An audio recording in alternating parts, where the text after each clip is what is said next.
જય માતાજી દોસ્તો, સ્વાગત છે તમારું કીકુ રેસીપીમાં। તો આજે આપણે વડાપાવ બનાવીશું। તો તેના માટે આપણે કઢાઈમાં 2 ચમચી જેટલું તેલ લઈ લઈશું।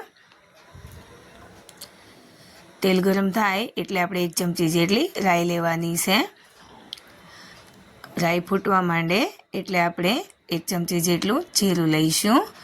જીરું ફૂટી જાય એટલે આપણે મીઠા લીમડાના પાન લઈ લઈશું।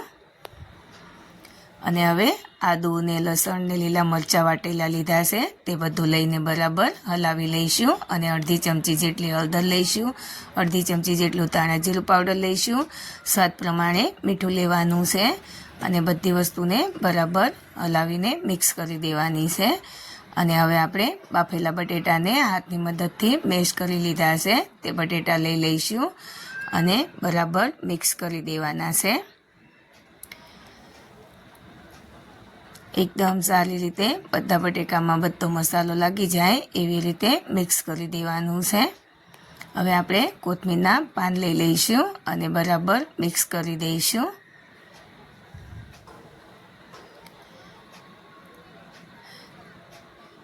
તો વડા માટેનો મસાલો તૈયાર થઈ ગયો છે। હવે આપણે એક વાસણમાં 1 કપ જેટલો ચણાનો લોટ લઈશું અને ચણાના લોટને બરાબર ચાળી લેવાનો છે।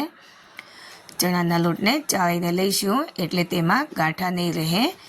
અને હવે આપણે તેમાં અડધી ચમચી જેટલી હળદર લઈશું અને સ્વાદ પ્રમાણે મીઠું લેવાનું છે અને બરાબર મિક્સ કરી દેવાનું છે। હવે આપણે જરૂર મુજબ પાણી લેતા જવાનું છે અને મિક્સ કરતા જવાનું છે અને હાથની મદદથી જ આપણે મિક્સ કરી લેવાનું છે એટલે એમાં બિલકુલ ગાંઠા નહીં પડે। જોઈ શકો છો એકદમ સરસ એવું આપણે બેટર તૈયાર કરી લીધું છે। વધારે જાડું પણ નહીં અને બહુ પતલું પણ નહીં એવું બેટર તૈયાર કરી લેવાનું છે। અને બટેટાનો આપણે મસાલો બનાવ્યો છે તેમાંથી આવી રીતે મીડિયમ સાઇઝના વડા બનાવી લેવાના છે। આવી રીતે ગોળ લોવા બનાવી લેવાના છે મસાલામાંથી।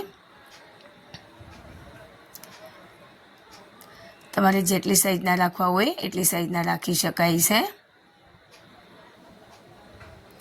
તો હવે આપણે જે બટેટાના લુવા બનાવ્યા છે તેને આવી રીતે બેટરમાં બોળી દેવાના છે અને કઢાઈમાં લઈ લેવાના છે।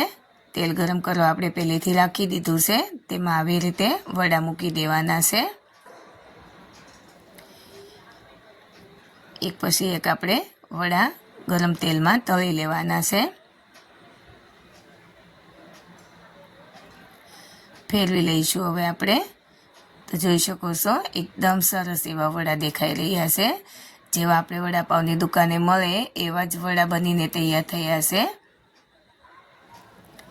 તો એવી જ રીતે આપણે બીજા વડાને પણ તળી લઈશું।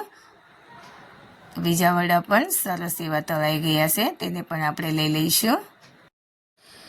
તો એકદમ સરસ એવા વડા બની ગયા છે અને હવે આપણે વડાપાવ સાથે ખાવામાં આવે એ મરચાં બનાવીશું। સુરતમાં વડાપાવની સાથે આ પટ્ટી મરચાં સર્વ થતા હોય છે તો એ આપણે મરચાં બનાવી લઈશું। તો તેના માટે આપણે મીડિયમ તીખા એવા મરચાં લીધા છે અને તેને આવી રીતે 2 ભાગમાં કટ કરી લીધા છે અને બેટરમાં બોળી અને આવી રીતે તળી લેવાના છે। એકદમ સરસ એવા લાગે છે વડાપાવની સાથે। તો એકદમ સરસ એવા મરચાં પણ તળાઈ ગયા છે। આપણે તેને પ્લેટમાં લઈ લઈશું અને એવી જ રીતે બીજા મરચાંને પણ તળી લીધા છે